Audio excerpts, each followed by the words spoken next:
Hello everyone, today we will talk about how to fix or how to solve the problem of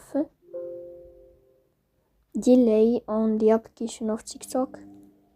You will click on settings, here, this sign of settings. Then in this page, you will click on apps, default apps, app settings. After that, you will search about the application of TikTok and you will enter. Here you will click on first stop and you will click OK.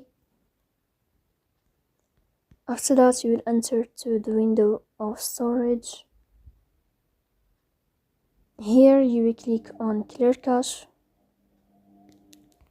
But pay attention, don't click clear data because that can delete your account.